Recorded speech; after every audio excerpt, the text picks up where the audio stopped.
Assalamualaikum warahmatullahi wabarakatuh. Selamat datang di Fisika Mudah bersama Pak Anang Rifai. Anak-anak, pada video kali ini Pak Anang mau melanjutkan fisika kelas 11, masih membahas tentang gelombang mekanik. Kalau kemarin Pak Anang sudah membahas tentang konsep dasar dari gelombang mekanik gitu ya, maka sekarang Pak Anang mau menjelaskan tentang persamaan dari gelombang mekanik itu. Persamaannya. Nah, pada bahasan persamaan itu nanti ada dua yang Pak Anang bahas, yakni gelombang berjalan dan gelombang diam atau gelombang stasioner. Memang gelombang mekanik itu kalau dibedakan berdasarkan amplitudonya, maka ada gelombang berjalan dan ada gelombang stasioner atau gelombang diam. Nah, anak-anak, sekarang Pak Anang mau jelaskan tentang gelombang berjalan ya, pada bahasan persamaannya. Perhatikan di gambar ini. Sebenarnya gelombang itu terjadi kalau getaran kemudian dikaitkan sama perantara. Misalkan ya, tangan kita bergetar begini, ini kan bergetaran. Getaran itu kan gerak bolak-balik ya, yang terus-menerus periodik, itu namanya getaran di kelas 10 ya. Nah, ini kalau kemudian tangan saya megang tali, maka nanti akan terjadilah gelombang karena getaran tangan saya dilanjutkan lewat tali, jadilah gelombang, kan begitu ya. Begitu pula misalkan kalau di sini ada air ya, air kolam atau misalkan air di kamar mandi itu ya.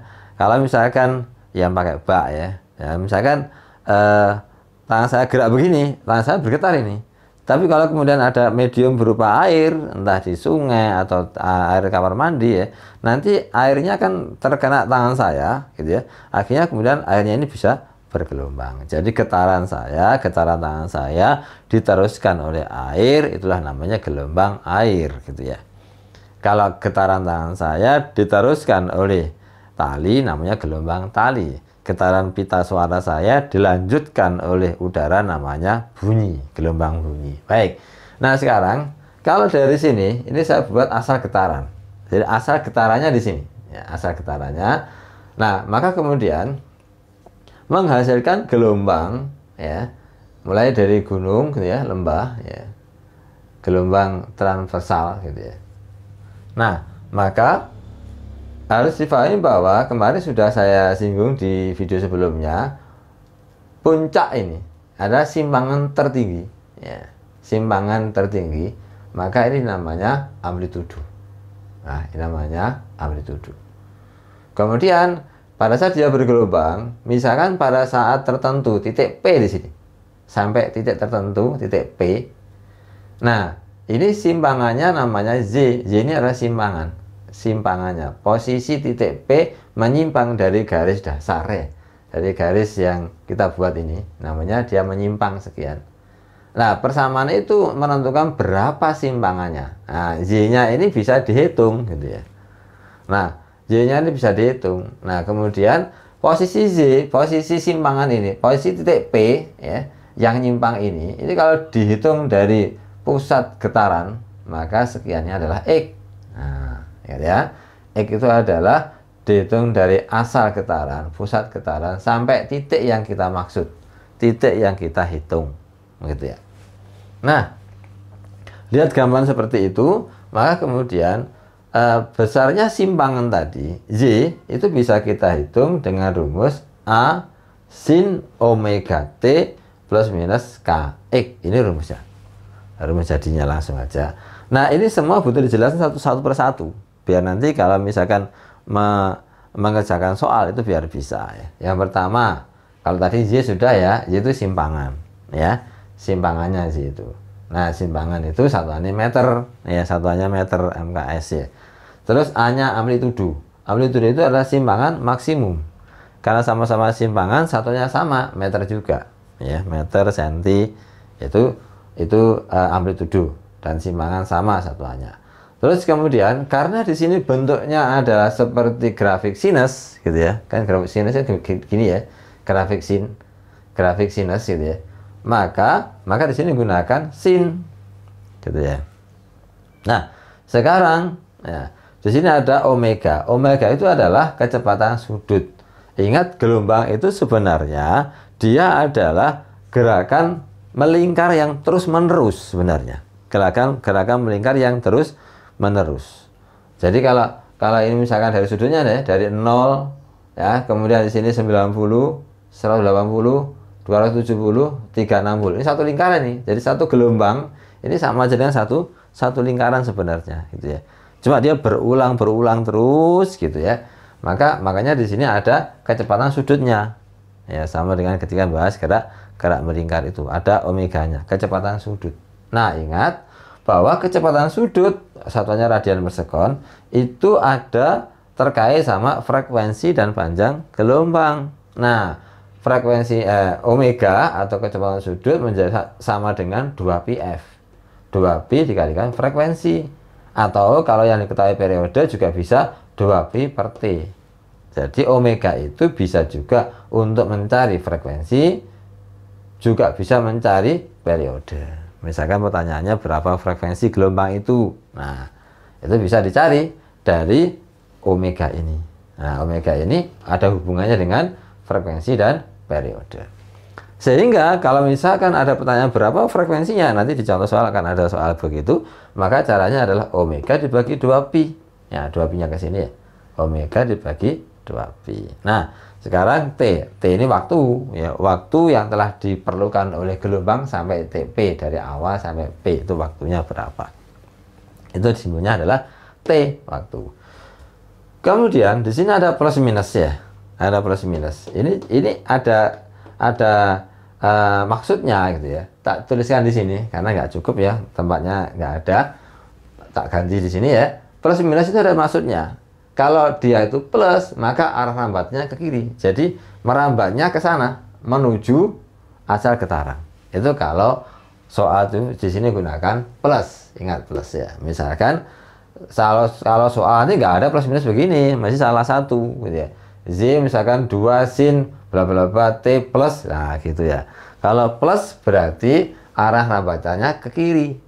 Ke kiri itu kalau dilihat gambar dia menuju asal getaran. Makanya bisa kata-kata ke kiri atau menuju arah getaran, karena memang getarannya atau gelombangnya dari kiri menuju kanan, kan begitu ya. Nah, terus kalau min, yang sering itu malah min yang sering itu min adalah arah rambatnya ke kanan. Nah, jadi dia seperti ini ya, rambatannya ke sana, rambatnya. Nah, itu ya. Itu adalah kalau misalkan min. Nah, makanya ada tandanya. Misalkan nanti kemana arah gelombangnya kemana? Lihat di sini plus atau minus. Kalau plus berarti ke kiri atau menuju asal getaran. Kalau min berarti ke kanan atau meninggalkan asal getaran. Itu yang di sini ya. Kemudian K. Apa K ini? K ini adalah bilangan gelombang namanya. Nah, bilangan gelombang itu terkait sama panjang gelombang. Jadi K itu adalah 2pi per lambda. Ya, K 2pi per lambda. Sehingga kalau saya mencari lambda panjang gelombang berarti 2pi per K. Sehingga dari persamaan ini kita bisa mencari berapa panjang gelombangnya. K seperti yang sebelumnya. Sebelumnya kan kita lihat dari gambar, sekarang dari persamaan. Nah, sekarang sama dengan kemarin, kalau kita mencari cepat rambat gelombangnya, kecepatan rambat yang sering ditanyakan cepat rambat gelombang ya. Kalau kita mencari cepat rambat gelombang, sama dengan video sebelumnya adalah frekuensi kali lambda gitu ya. Sekarang dari persamaan ini bisa saya buat rumus baru. Frekuensinya adalah ini omega per 2pi, lambdanya adalah ini 2pi per K. Maka kalau kemudian ini saya coret 2pi-nya, sama-sama 2pi habis gitu ya. Maka hasilnya tinggal omega per K. Omega per K. Jadi kalau misalkan ada persamaan, sering muncul suatu berapa kecepatannya, tidak usah dicari frekuensi dan panjang gelombangnya, kelamaan langsung aja omeganya berapa dibagi K, itu ketemu kecepatan rambat. Ingat ya, cepat rambat gelombang. Nah, baik. Berikutnya, sekarang di dalam fisika itu kalau ada persamaan simpangan gitu ya, atau istilah jarak gitu ya, mesti ada persamaan kecepatan dan percepatan. Cuma ini jarang ditanyakan ya, tapi nggak apa-apa biar paham aja. Misalkan saja yang ditanya adalah kecepatan, bukan kecepatan rambat ya, bukan cepat rambat gelombang, tapi kecepatan gelombang di titik P. Nah gitu ya, kecepatan gelombang di titik P ya. Jadinya berupa persamaan ini ya. Kalau pertanyaan seperti itu, maka caranya V itu adalah turunan ya, turunan dari posisi, turunan dari simpangan gitu ya. Maka dari rumus ini tadi, A sin omega T plus minus Kx, kalau diturunkan menggunakan konsep matematika turunan dz per dt, maka akan hasilnya seperti ini, A omega cos omega T plus minus Kx ya. Soal yang berkaitan dengan ini biasanya kalau misalkan ditanya gitu ya, berapakah kecepatan titik tertentu A atau titik P atau titik B ya, di tempat yang posisinya diketahui, X-nya diketahui, T-nya diketahui, lah itu baru yang dimaksud ini gitu ya. Jadi gitu ya, jadi membedakan antara kecepatan gelombang titik P dengan cepat rambat gelombang, itu begitu. Tapi kalau hanya persamaan berapa cepat rambat gelombang, maksudnya adalah yang ini gitu ya, sama-sama V-nya tapi beda. Kalau inilah cepat rambat gelombang totalnya, kalau ini adalah kecepatan di titik tertentu yang ditanyakan dengan diketahui waktu dan posisi X-nya ya, ada T dan X-nya. Itu cara mencarinya pakai rumus ini ya. Anak-anak, berikutnya adalah setelah kecepatan gelombang di titik P, maka percepatannya bagaimana? Percepatan itu adalah turunan berikutnya, turunan dari V. Nah, dV per dt. Kalau ini saya turunkan lagi, diturunkan yang kedua, ini gunakan matematika lagi gitu ya, maka hasilnya adalah min A omega kuadrat sin omega T plus minus Kx gitu ya. Ini kalau bingung menurunkannya, lihat tanya ke matematika gitu ya. Ini pasti bisa. Nah, baik. Sekarang begini, lihat. Kalau A-nya ini tak geser ke sini, tak pindah ya. Omega-nya pindah ke sana. Maka akhirnya jadi begini.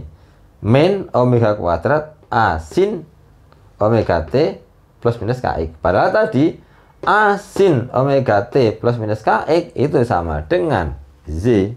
Nah, bodoh ini.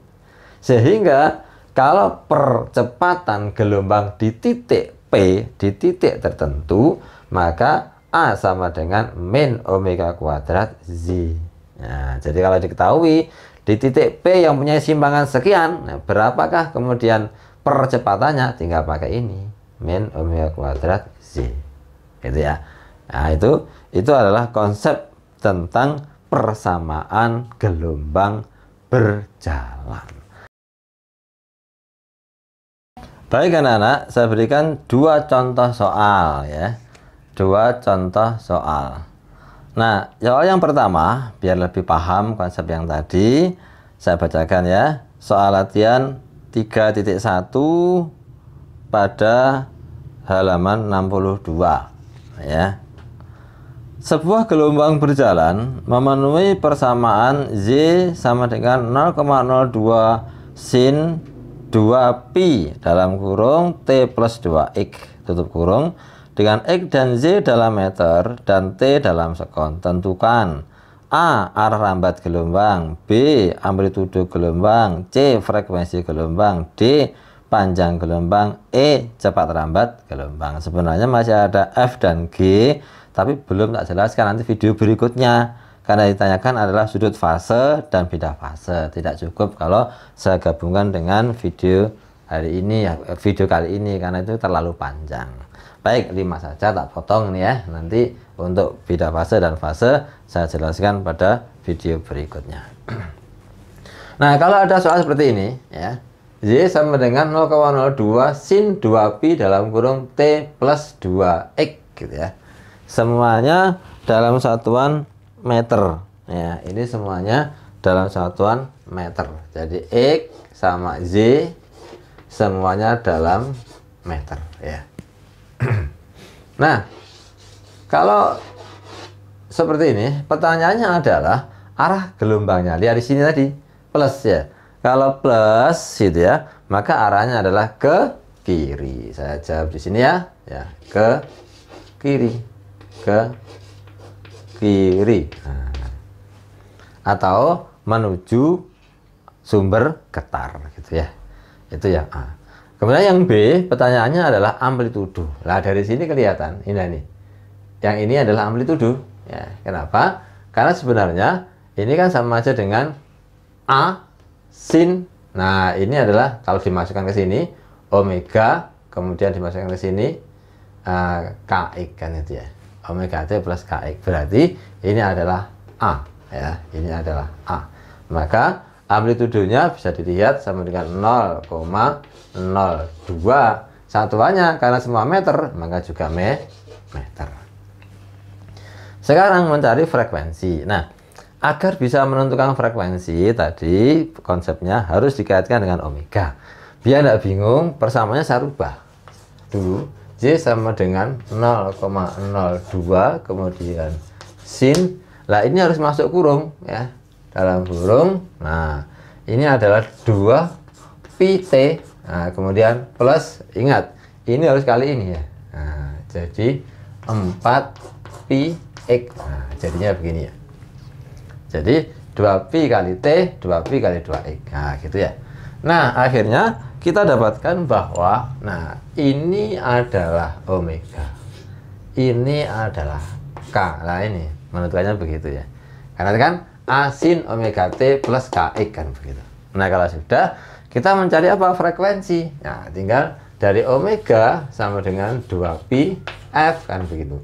Omeganya 2pi. Nah, ini 2pi F gitu ya. Maka kita dapatkan F-nya sama dengan 1. Satuannya H. Kan begitu ya. F-nya 1. Nah, sekarang yang D mencari panjang gelombang. Kalau mencari panjang gelombang yang D, ABC ini C ya. Yang D itu adalah terkait sama K. Ini K-nya. Nah, tadi rumusnya K sama dengan 2pi per lambda. Nah, gini ya. K-nya berapa? 4pi. 4pi. Nah, sama dengan 2pi ya, per lambda. Maka kita dapatkan bahwa lambda sama dengan, nah, operan gini ya. Nah, 2pi dibagi dengan 4pi. Jadi sama dengan setengah meter. Nya dicorek, 2 bagi 4 setengah. Nah, tinggal satu, ya ini E, mencari V. Nah, karena sudah ada frekuensi dan panjang gelombang, ya tinggal dimasukkan frekuensi kalikan lambda. Frekuensinya adalah 1, lambdanya adalah setengah. Jadi sama dengan juga setengah meter per sekon atau 0,5 meter per sekon, sama saja. Baik. Sekarang saya tambahin satu lagi ya, pada halaman 74 ya, saya bacakan ya, nomor 14 soal UN 2011 ya. Sebuah gelombang berjalan di permukaan air memenuhi persamaan Z sama dengan 0,03 sin 2pi dalam kurung 60 min 2x tutup kurung.